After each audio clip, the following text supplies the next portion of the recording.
Se cuenta que Galileo Galilei, aún joven, asistía a misa en la Catedral de Pisa cuando algo aparentemente trivial lo atrapó. Una lámpara colgada del techo se había balanceado tras el toque de un sacristán. Galileo la miraba oscilar, fascinado por el movimiento pendular.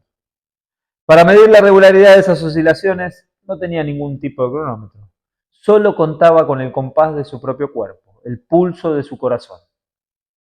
Midió, comparó y repitió, y notó que aunque la amplitud de cada vaivén disminuía, el tiempo que tardaba en regresar al mismo punto permanecía casi constante. De esa observación sencilla nació una idea monumental, la isocronía del péndulo.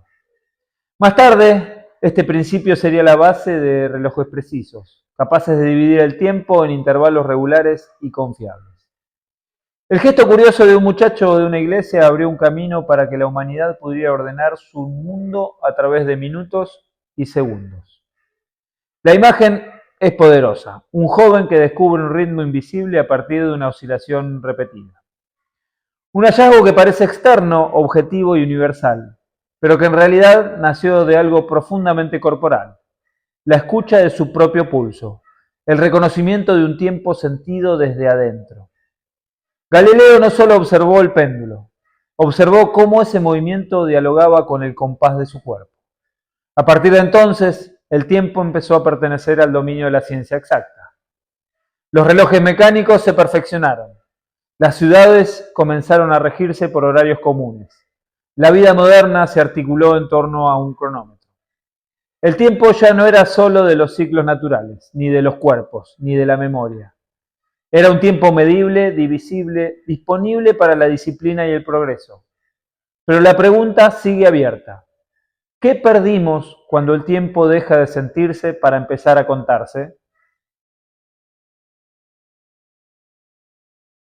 El descubrimiento de Galileo abrió la puerta a un nuevo modo de relacionarse con el tiempo. Ya no dependíamos únicamente de los ciclos naturales.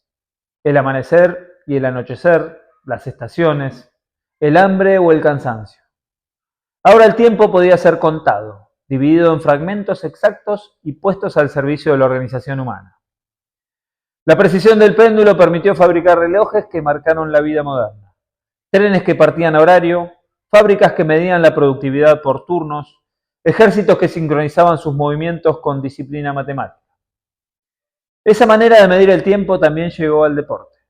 El cronómetro se convirtió en árbitro indiscutible. ¿Cuánto tardamos en recorrer una distancia? ¿Cuántos segundos descansamos? ¿Cuántos minutos entrenamos? La ciencia del rendimiento se apoya en esta lógica: dividir, contar y cuantificar. Un segundo más rápido, una repetición más, una pausa más breve. Todo parece poder reducirse a la tiranía del reloj. Y sin embargo, no todo se ajusta a ese esquema. Porque hay momentos en que el cronómetro dice una cosa y el cuerpo dice otra.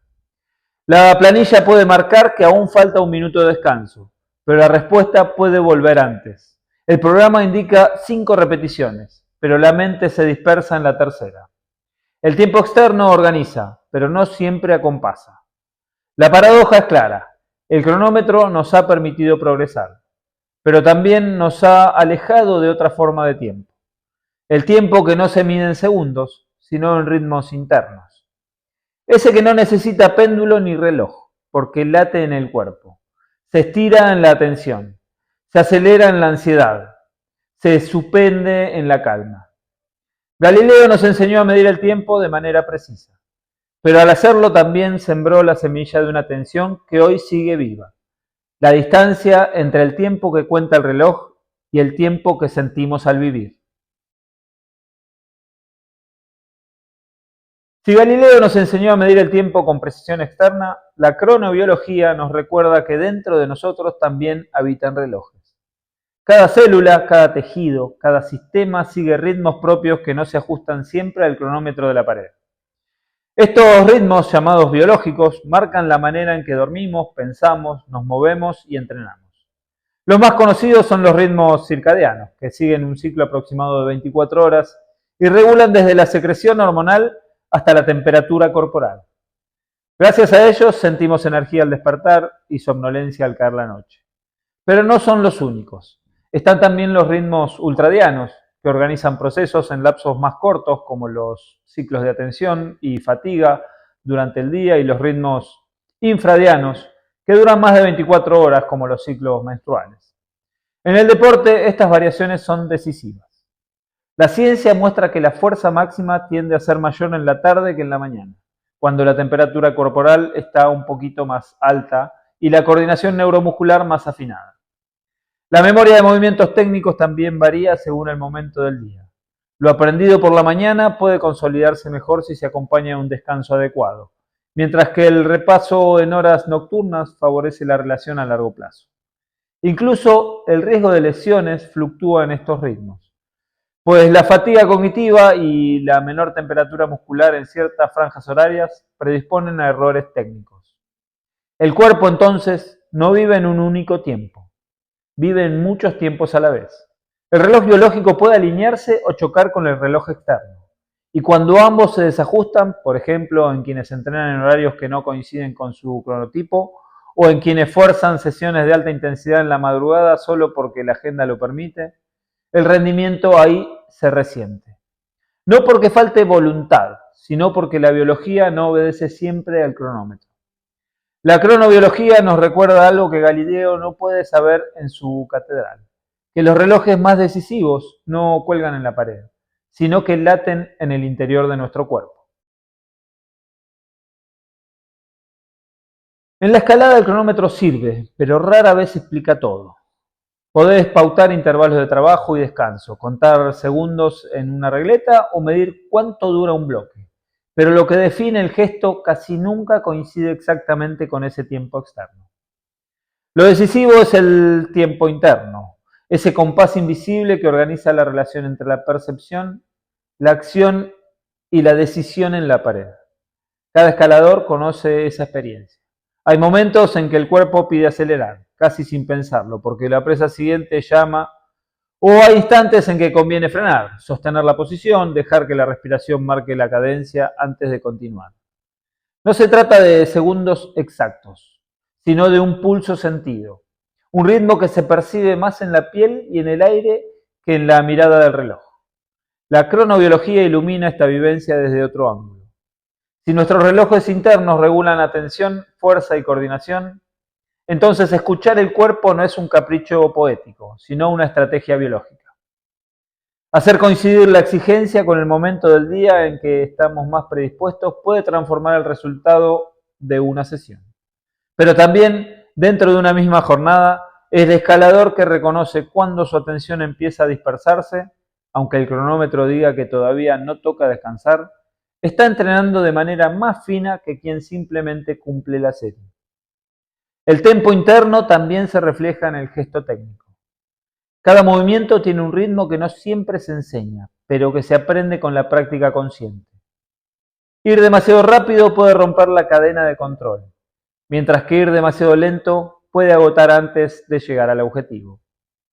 La maestría consiste en ajustar el compás del cuerpo al compás del muro, igual que un músico que se acopla a la banda sin mirar el metrónomo, solo escuchando el pulso compartido. En ese sentido, escalar bien no es seguir un cronómetro, sino encontrar la cadencia adecuada entre el tempo externo y el tiempo interno. Y ese arte, más que medirse, se cultiva. Galileo, mirando una lámpara que oscila en silencio, nos regaló la posibilidad de contar el tiempo con exactitud. La cronobiología, siglos después, nos recuerda que dentro de cada cuerpo hay un conjunto de relojes que marcan otros compases, más internos, más invisibles, imposibles de reducir a un cronómetro. Entre ambos extremos se juega nuestra experiencia de entrenar, el reloj externo que ordena y la cadencia interna que habita. La escalada nos confronta con esa paradoja en cada movimiento. Subimos midiendo intervalos, repeticiones y descansos. Pero lo que de verdad importa ocurre en un tiempo distinto, en ese instante donde la respiración se alinea con la presa, la mirada con el siguiente movimiento, el gesto con el muro. Ahí el tiempo no se cuenta, sino que se siente. Y en ese sentir hay algo que ningún cronómetro puede capturar, la vivencia del cuerpo habitando su propio ritmo. Quizás el desafío más profundo no sea entrenar más ni medir mejor, sino aprender a habitar el tiempo que nos habita. Reconocer cuándo los relojes externos y los internos se encuentran y permitir que de esa conciencia nazca el flow, la presencia, la claridad. Porque la verdadera precisión no está solo en los segundos que marca un dispositivo, sino en la capacidad de percibir el instante justo donde el cuerpo está disponible para su gesto más pleno.